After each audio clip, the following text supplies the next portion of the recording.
ಸಿದ್ದರಾಮಯ್ಯ ರಾಜೀನಾಮೆ ಬೆನ್ನಲ್ಲೇ ಕಲ್ಪತರು ನಾಡಿನಲ್ಲಿ ಮಂತ್ರಿಗಿರಿ ಲೆಕ್ಕಾಚಾರ ಶುರುವಾಗಿದೆ.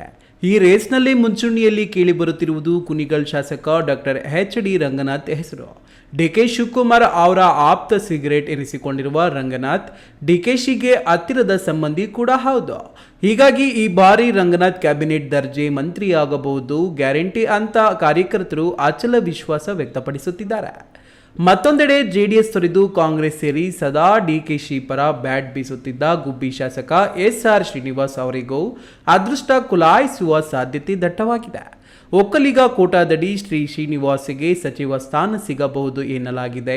ಇನ್ನು ಕಳೆದ ಚುನಾವಣೆಯಲ್ಲಿ ಟಿಕೆಟ್ ವಂಚಿತರಾಗಿದ್ದ ತುಮಕೂರು ನಗರದ ಮಾಜಿ ಶಾಸಕ ಡಾಕ್ಟರ್ ಎಸ್. ರಫೀಕ್ ಅಹಮದ್ ಅವರ ಬೆಂಬಲಿಗರನ್ನು ಸಮಾಧಾನ ಪಡಿಸಲು ಡಿಕೆಶಿ ಸರ್ಕಾರದಲ್ಲಿ ಪ್ರಮುಖ ನಿಗಮ ಮಂಡಳಿ ಅಧ್ಯಕ್ಷ ಸ್ಥಾನ ನೀಡುವ ಭರವಸೆ ಸಿಕ್ಕಿದೆ ಎನ್ನಲಾಗುತ್ತಿದೆ.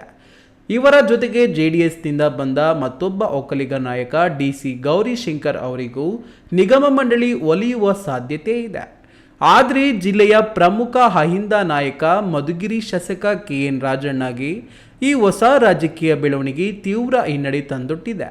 ಸಿದ್ದರಾಮಯ್ಯ ರಾಜೀನಾಮೆ ನೀಡಬಾರದು, ಒಂದು ವೇಳೆ ನೀಡಿದರೆ ಪರಮೇಶ್ವರ್ ಸಿಎಂ ಆಗಲೇ ಎಂದು ಬಹಿರಂಗವಾಗಿ ಗುಡುಗಿದ್ದ ರಾಜಣ್ಣಗೆ ಡಿಕೆಶಿ ಸಂಪುಟದಲ್ಲಿ ಸ್ಥಾನ ಸಿಗುವುದು ಬಹುತೇಕ ಅಸಾಧ್ಯ ಎನ್ನಲಾಗುತ್ತಿದೆ. ಇನ್ನು ಕೊರಟಗೆರೆ ಶಾಸಕ ಹಾಲಿ ಗೃಹ ಸಚಿವ ಡಾಕ್ಟರ್ ಜಿ. ಪರಮೇಶ್ವರ್ ಅವರ ಖಾತೆಯಲ್ಲಿ ಯಾವುದೇ ಬದಲಾವಣೆ ಇರುವುದಿಲ್ಲ ಎನ್ನಲಾಗುತ್ತಿದ್ರು ಅವರ ಬೆಂಬಲಿಗರು ಮಾತ್ರ ಕೊನೆಯ ಕ್ಷಣದಲ್ಲಿ ಪರಮೇಶ್ವರ್ ಸಿಎಂ ಆದರೂ ಅಚ್ಚರಿ ಇಲ್ಲ ಎನ್ನುತ್ತಿದ್ದಾರೆ. ಇವರ ಜೊತೆಗೆ ಹಿರಿತನದ ಆಧಾರದ ಮೇಲೆ ಶಿರಾ ಶಾಸಕ ಟಿ.ಬಿ. ಜಯಚಂದ್ರ ಹಾಗೂ ತಿಪಟೂರು ಶಾಸಕ ಷಡಾಕ್ಷರಿ ಕೂಡ ಮಂತ್ರಿಗಿರಿ ರೇಸ್ನಲ್ಲಿದ್ದಾರೆ. ಒಟ್ಟಾರೆಯಾಗಿ ಹೇಳುವುದಾದರೆ ಸಿದ್ದರಾಮಯ್ಯ ರಾಜೀನಾಮೆ ಎಫೆಕ್ಟ್ ಕಲ್ಪತರು ನಾಡಿನ ರಾಜಕಾರಣದಲ್ಲಿ ಭಾರೀ ಸಂಚಲನ ಸೃಷ್ಟಿಸಿದೆ.